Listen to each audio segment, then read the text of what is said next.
আমাদের নেতা পান্ডে বাবু, গ্রামের নেতা পান্ডে বাবু, সবার ঘরে পান্ডে বাবু, ছাপ দেবেন টাক মাথায় টিকি চিহ্নে আমাদের নেতা পান্ডে বাবু, গ্রামের নেতা পান্ডে বাবু, গ্রামের নেতা পান্ডে বাবু, আমাদের নেতা পান্ডে বাবু, গ্রামের নেতা পান্ডে বাবু, সবার ঘরে পান্ডে বাবু, ছাপ দেবেন টাক মাথায় টিকি চিহ্নে।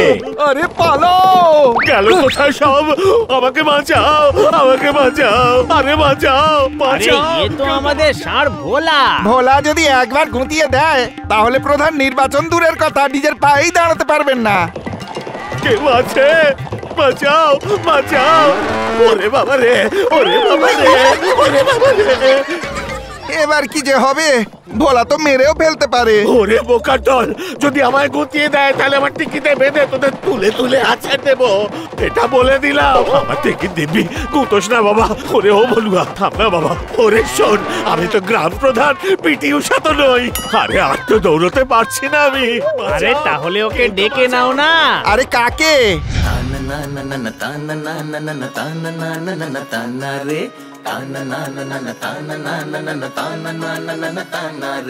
पिंटू भैया, पिंटू पिंटू, पिंटू भैया, पिंटू पिंटू। भस्म हो जाएं पल में सौरे किंतु और परंतु, भस्म हो जाएं पल में सारे किंतु और परंतु, सीन में जब आ जाएं हमरे बंसी बजैया पिंटू, सीन में जब आ जाएं हमरे अपने गांव की शान है भैया, सबकी आंख का तारा पिंटू। नाच नचा दे तो थैया, बंसी बजाए जैसे किशन कन्हैया, कंचे के सर पे फूल खिला दे ऐसा जादूगर है पिंटू। पिंटू भैया, पिंटू पिंटू, पिंटू भैया, पिंटू पिंटू।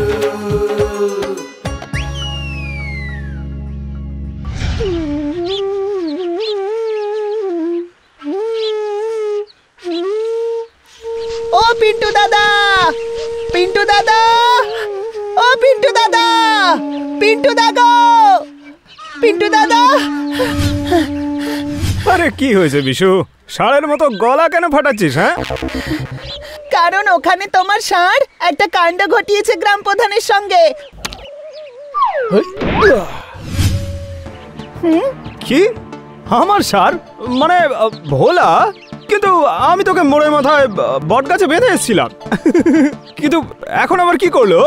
কিছু করেনি, কিন্তু খুব তাড়াতাড়ি করবে। গ্রাম প্রধানের পেটে শিং ঢুকিয়ে নাড়ি বুড়ি সব বের করে দেবে।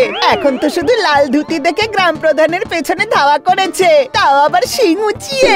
আরে বাবারে, ভোলা প্রধান মহাশয়কে গুঁতিয়ে দেওয়ার আগে আমাদের ওকে যেভাবেই হোক ধরতে হবে ভাই। আরে এই পিন্টু এখনো এলো না কেন দাদা? পারছি না, দৌড়ে দৌড়ে গ্রাম প্রধানই না উপরে চলে যায়। ঠাকুর এমন যেন না হয়। এই ভীম, যা না গিয়ে ওই ভোলাকে লাঠির বাড়ি দুঘা দে না। আরে পাগল হলি নাকি? এটা হচ্ছে ষাঁড়, কোনো বেড়াল কুকুর নয়। এই দেখ, আমার কাপড়টাও লাল, এইটা পরে আমি ওর সামনে যেতে পারবো না। সামনে কেন যাবেন দাদা? দূর থেকেই লাগান দুঘা ওই দুই সিংয়ের মাঝখানে ঠিক। আচ্ছা চলুন, আমিও যাচ্ছি। আর দৌড়াতে পারছি না।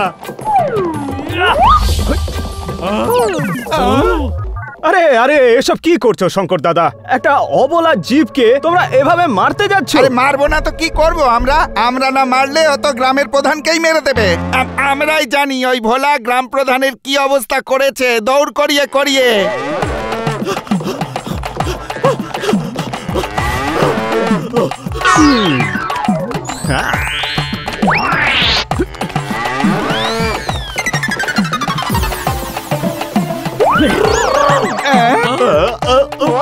আরে ও মুরলিয়া, আমায় কিছু পরবার দে। ওই হাঁদাটা তো আমার ধুতি খুলে নিয়ে পালিয়ে গেল। ওরে আমায় কিছু এনে দে বাবা। আরে আমি কি করে দেব? আমি তো নিজেই ভেতরে কিছু পড়িনি।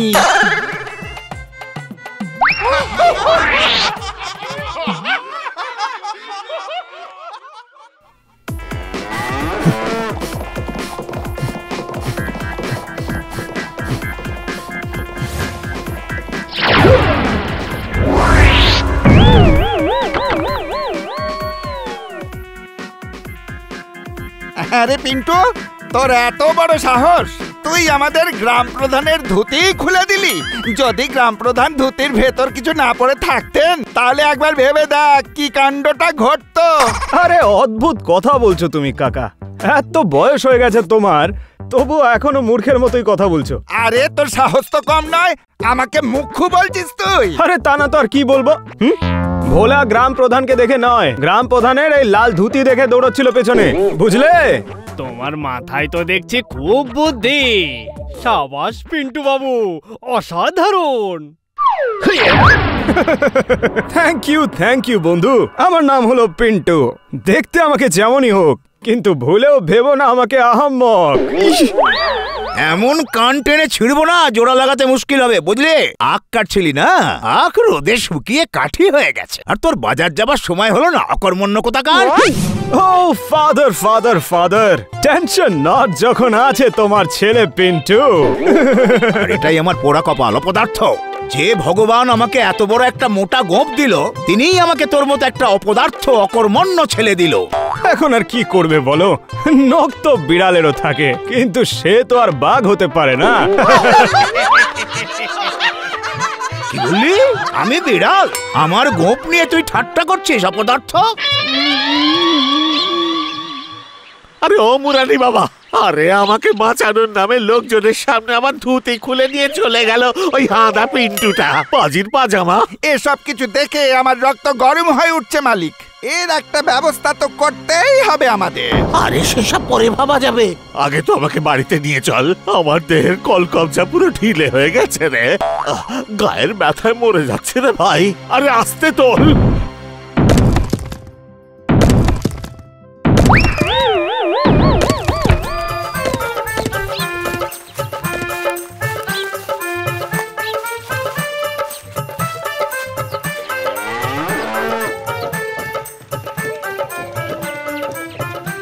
আরে ও বাবু, আমাদের দুজনকে হাট পর্যন্ত নিয়ে যাবে?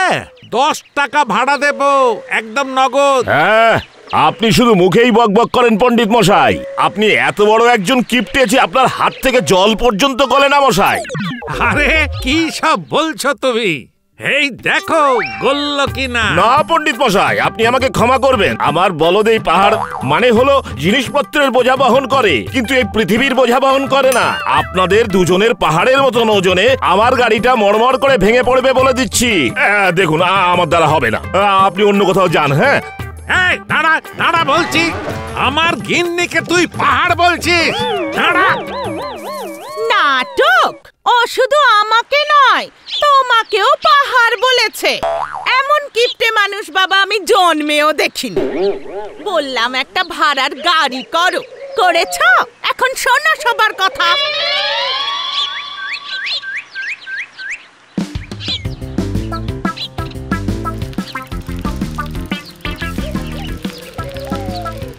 জানি না ডমরুধারী বাবাকে কি দিয়ে যে বানিয়েছে। কতবার বলেছি তোমার মোটরসাইকেলটা দিয়ে দাও, কিন্তু না, বললেই আমাকে তেলের দাম শোনাতে শুরু করবে। যাক বাবা, এই সাইকেলটা ছিল বলে বেঁচে গেলাম, না হলে সব কিছু মাথায় বোঝাই করে নিয়ে যেতে হতো।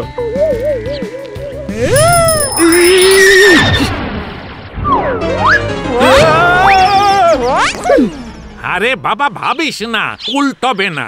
তুইও হাটে যাচ্ছিস আর আমরাও যাচ্ছি। তোর বড় মায়ের হাঁটুর ব্যথাটা একটু বেড়ে গেছে, হাঁটা চলায় কষ্ট হচ্ছে বাবু। চল নিয়ে চল। আরে এই আখের বোঝা কি কিছু কম ছিল? তার উপরে আরো দুটো আরাবল্লী পর্বত চলে এসছে আমার উপরে।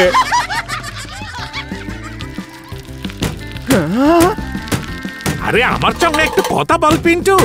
তোর কপালে তো খুব সুখ লেখা আছে।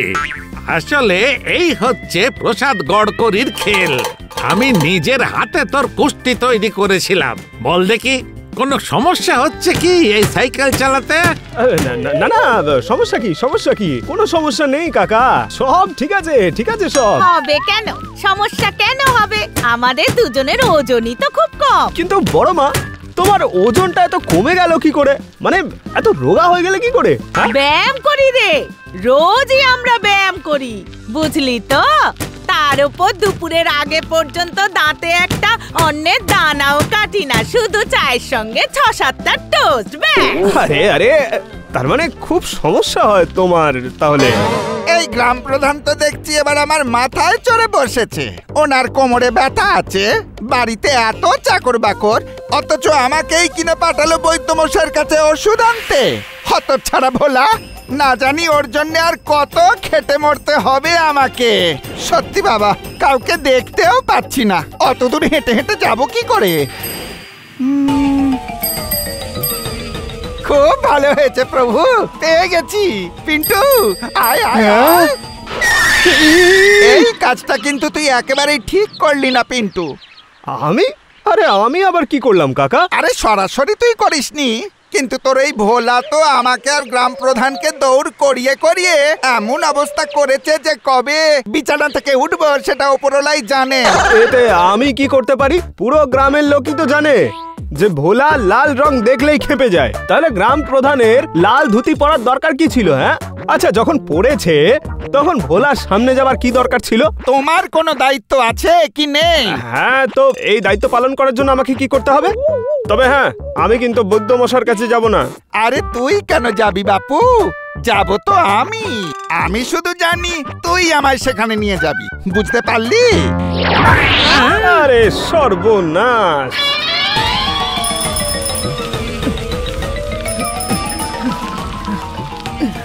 ও মা গো, আমার কোমরটা গেল মা গো।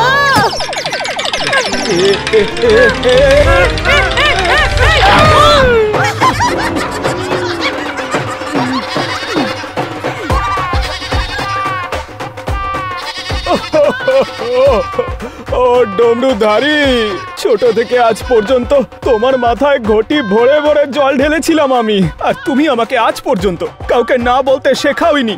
এবার তুমিই দেখো কাউকে না বলতে না পারার জন্য কত বড় ঘটনা ঘটে গেল আজকে। সাইকেলের এই দশা দেখে আজ আমার বাবা আমার গ্রহের দশা খারাপ করে দেবে প্রভু।